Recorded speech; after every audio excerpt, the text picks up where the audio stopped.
E aí a gente vai receber uma visita aqui que assumiu publicamente esse ano, que tem uma doença chamada bipolaridade, ela é bipolar.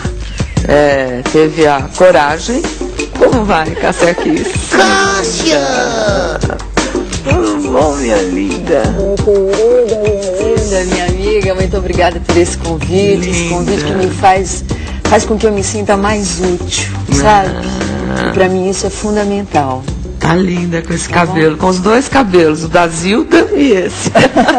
Vem cá, senta cá.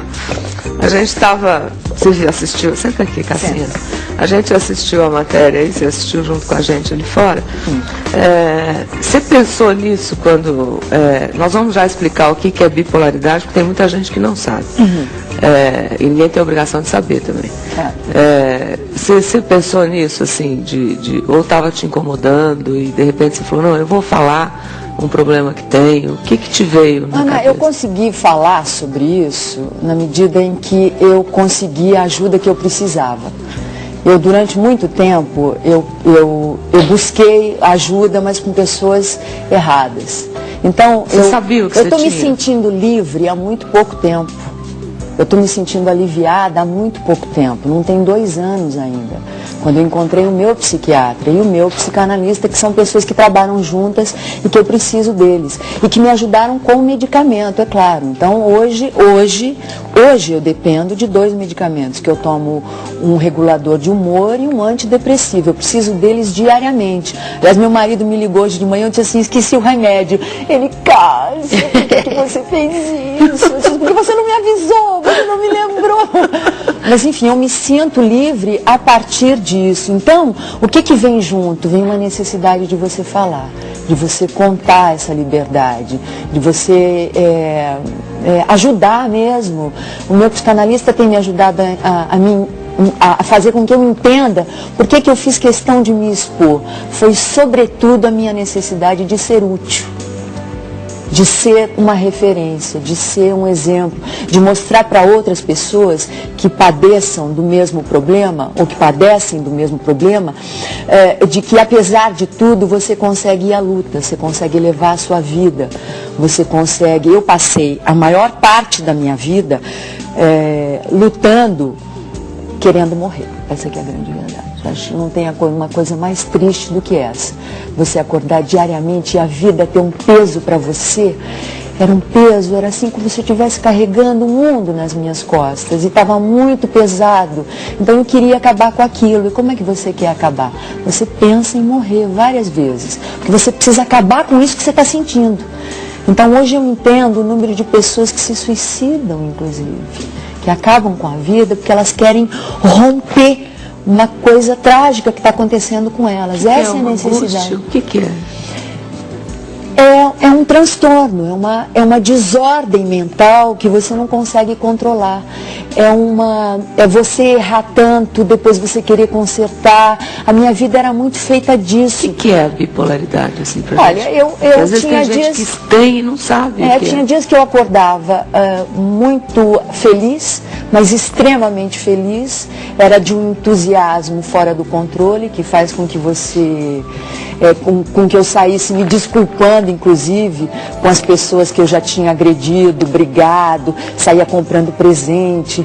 E tinha uma coisa que eu me lembro muito bem, que eu dizia, ai, como é bom me sentir assim, eu quero continuar me sentindo assim. O que eu posso fazer para continuar me sentindo assim? Mas era um entusiasmo acima da medida, muito acima. E o outro dia, ou às vezes no mesmo dia, acontecia de eu me sentir profundamente deprimida, de ter que ficar dizendo para mim mesma, levanta da cama, vai para o banheiro, agora você toma banho, prepara isso. E junto, eu ainda convivi durante 11 anos com a bulimia, como se não bastasse. Ainda tinha isso. Quer dizer que a bulimia funcionava como se fosse o meu alívio. Que você ia se magoando, né? Vou deixar de comer. Não, eu comia, depois eu botava tudo para fora e isso me dava um alívio. Entendi. Mas você acaba se magoando, né? Magoando o seu corpo.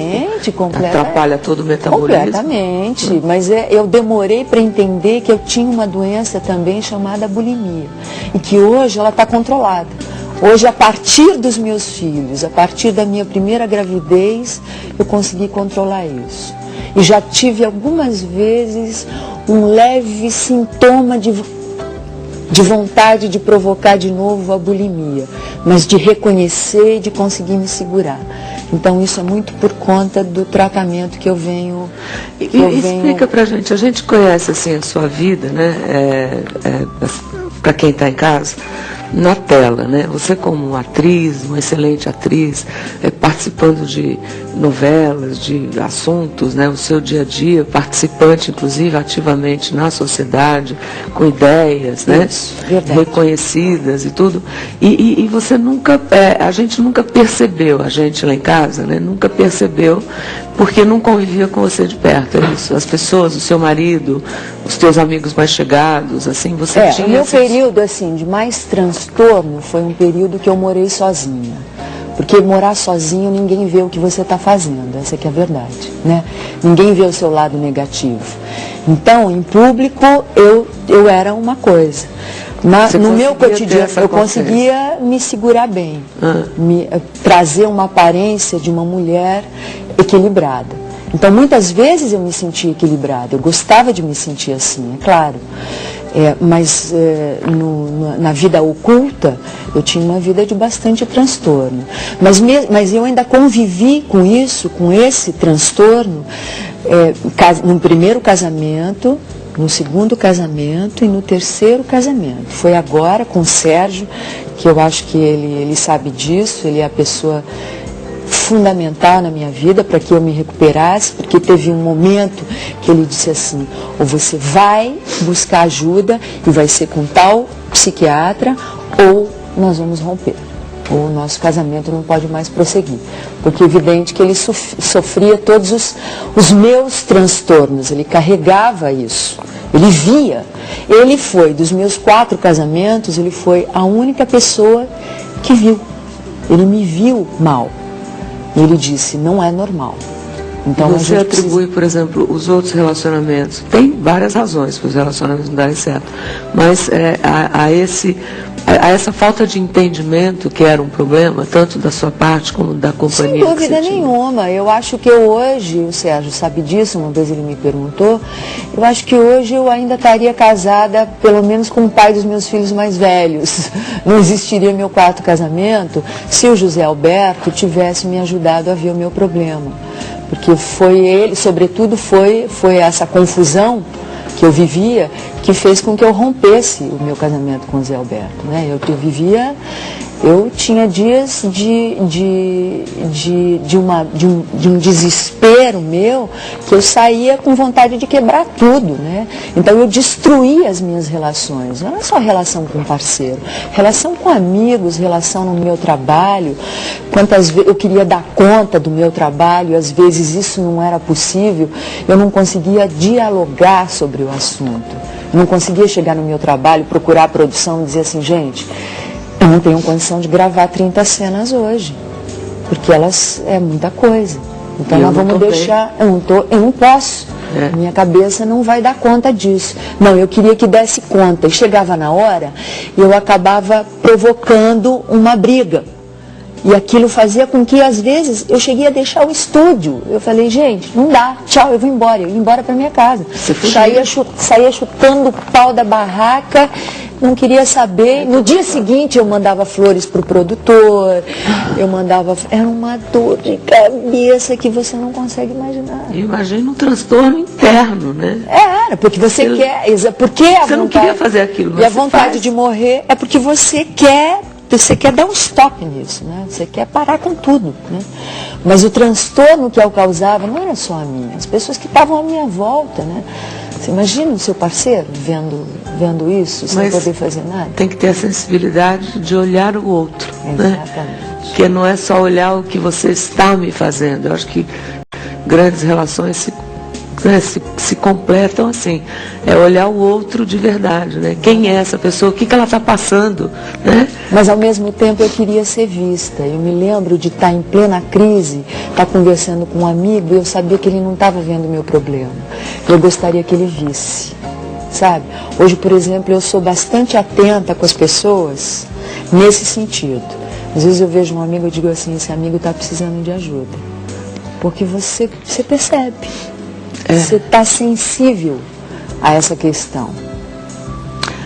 Eu vou fazer um intervalo comercial e vou voltar ainda com a Cássia para saber qual é o caminho que ela achou. Até já. Tá legal. A gente estava continuando a nossa conversa aqui no intervalo e eu tenho notícias aí do chat que muita gente está agradecendo a Cássia pela generosidade, pela coragem de poder ajudar outras pessoas. E ela então me conta que o número é muito grande de pessoas com algum tipo de transtorno. Olha, Ana, eu estou impressionada que desde que eu trouxe isso a público, assim, número de pessoas à minha volta, pessoas que eu conheço, que eu tenho relações no meu trabalho, que se manifestaram assim.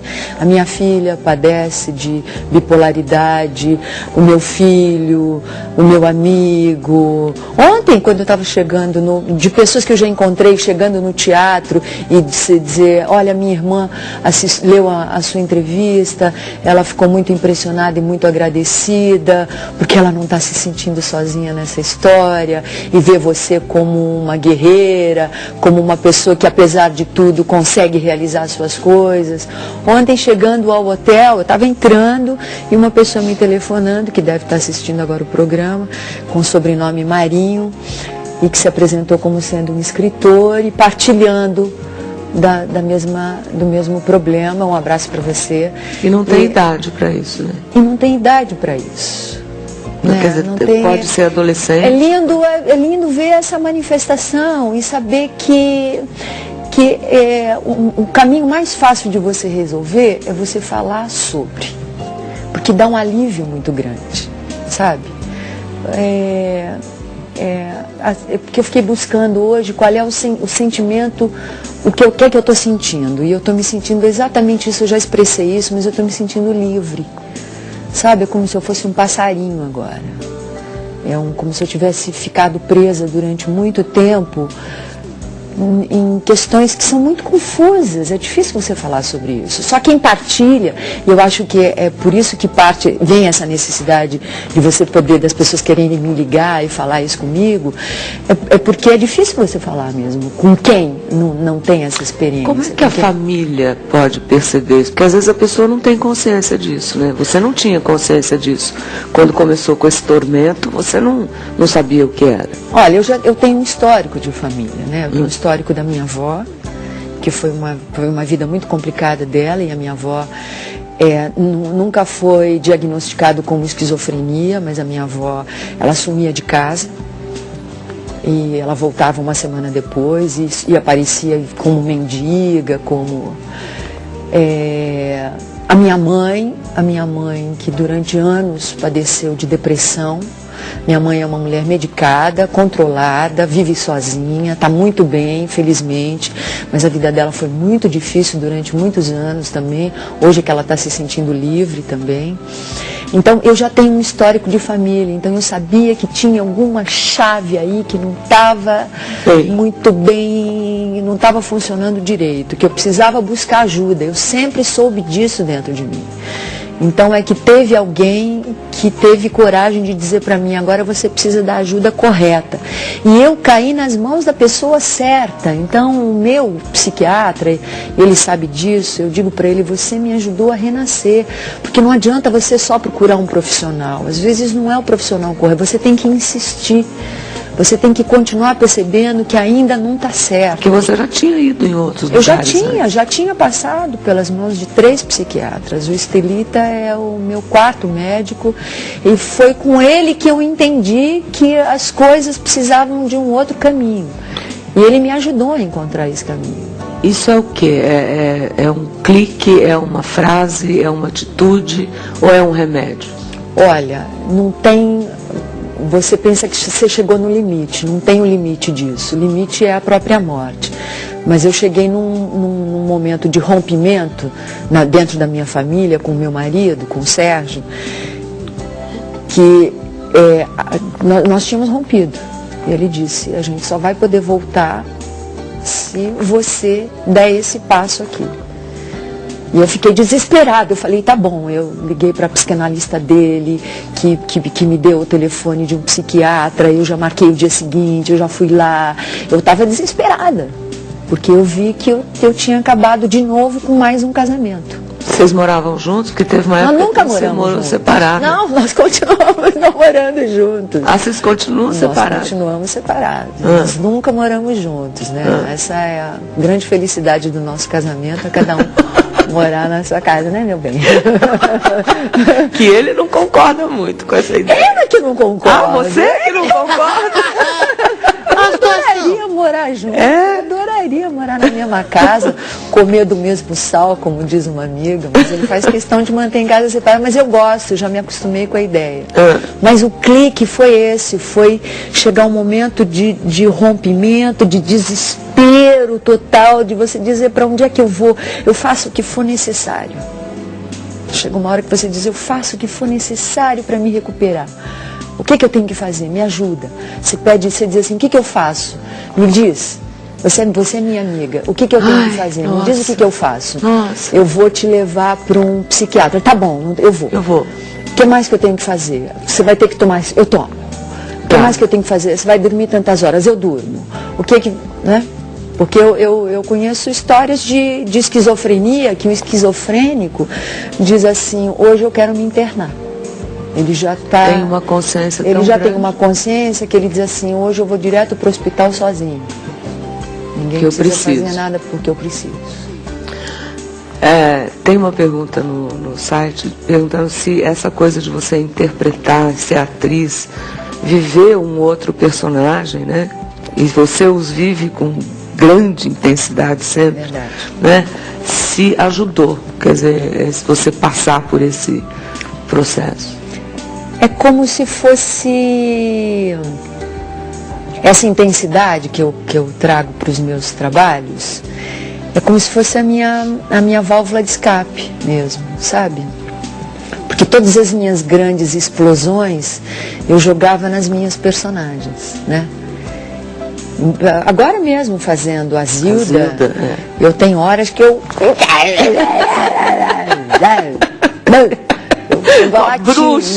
uma bruxa. Então eu vejo que eu faço isso com uma relativa facilidade, porque eu conheço essa porta. Entendi. Essa porta eu conheço. Então o trabalho me serve muito, foi a minha grande salvação. E eu sei que eu consigo realizar bem. Muito bem. Eu consigo realizar bem isso, porque muito eu trago bem. tanta força. Todas descendentes de uma feiticeira que nasceu na Irlanda há muitos séculos atrás e que veio parar exatamente nesta região do Brasil. Chamava-se Valentina O'Connell. Mas tudo isso é um absurdo, minha senhora. Todos sabem que bruxas não existem. Estou me referindo às lendas que fazem parte da cultura daqui. O mal existe, é claro. Mas se temos poder sobre ele ou sobre a vida de qualquer pessoa, isso não faz parte da minha alçada. Gosto mais da outra peruca enroladinha. Eu também. Você tá mais má com aquela peruca enroladinha. Tá muito assim. Você se inspirou em O Diabo Veste Prata, alguma coisa assim? Ulisses É o diretor. Com quem eu estava contracenando contracenando agora, meu querido amigo. Ulisses me viu assim numa situação bem ruim, bem aguda. Eu me lembro do Ulisses estar me visitando, ele disse, como é que você está? Eu estou muito mal. E ele querer me ajudar e não poder. Mas ele... Muitas pessoas devem ter tentado te ajudar e não saber como. Acho que sim, sem saber como. Eu imagino que sim. Não é? Porque é muito triste ver uma pessoa que a gente gosta, admira, ama. É né? verdade. Seus filhos. É verdade. Meus filhos que padeceram muito com isso. Eu acho que as pessoas que mais nos amam e as pessoas que a gente mais ama é que mais sofrem com isso. Estão mais perto, estão nessa intimidade que você disse aí. Claro. Onde você se revela. Mas os meus filhos já me perdoaram, isso é maravilhoso. Mas a história desse cabelo branco O Ulisses é que sugeriu, ele disse assim, vamos fazer um cabelo radical, assim, Diabo Veste Prada? Eu falei, vamos. E ficou muito bom. Ótimo. Ficou muito bom. Foi ótimo. Nossa, olha, sabe que eu tô tão assim, eu fico encantada toda vez que eu te vejo. Uma vez a gente entrou lá na sua casa, ao vivo, lembra que você fez um café da manhã com a gente, um lugar lindo, você continua morando lá? Eu continuo não morando naquela casa, a gente resolveu otimizar a vida indo para um apartamento mais perto dos lugares. Sim. Então as crianças vão a pé para a academia, a pé para a escola. São 4, né? São 4. Com tudo isso, todos esses problemas. Foi. E você amamenta ainda, o último. Eu que me amamento contaram. o 3 Pedro anos. Miguel, 3 anos. O Pedro Miguel tem 3 anos e você amamenta. Quer peitinho, filhinho? Ele chega pra mim e fala, quer peitinho, mamãe? Eu falo, você quer o de chocolate ou de morango? Eu sempre falo de chocolate. Mas, enfim, você sempre teve uma busca pela vida saudável, né? Olha, que coisa incrível. Tudo isso, mesmo com a bulimia, esse transtorno todo, junto com a alimentação integral, quer dizer, eu tinha momentos de muito equilíbrio junto com meditação. Pois é. Eu trabalhei num universo muito rico, isso tudo. Eu acabei fazendo experiências incríveis. Você sabe que eu fiz 10 dias de jejum absoluto no meio dessa história.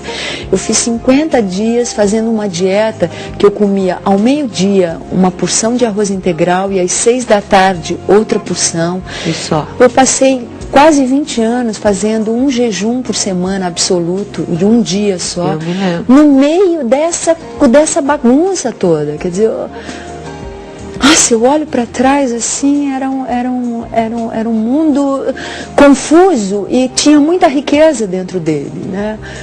Hoje eu estou... vontade de dizer para as pessoas que tem salvação, sabe? Tem um caminho, tem um retorno aí. Basta querer buscar ajuda, aceitar o problema, falar sobre ele, porque ainda se fala muito na boca que usa, né? É muito assim, olha, não, eu conheço uma pessoa, sabe, que tem depressão. A pessoa é esquizofrênica, mas fala que tem depressão, né? A gente tem medo de falar sobre os problemas mentais. Mas não é só um problema mental, não. Câncer é a mesma coisa. Exatamente. Eu sempre disse que quando você tem um inimigo, você tem que olhar ele de frente. Você tem que chamá-lo pelo nome. Né? Os amigos você não precisa disso. Os inimigos você olha no olho e fala, vem aqui, ó, bate aqui que eu gosto. Guerreira, obrigada. Muito bom. Show de bola, muito lindo. Muito obrigada. Obrigada pelo privilégio de poder te receber. Revelada. Vai com Deus, um beijo. Que lindo, revelada.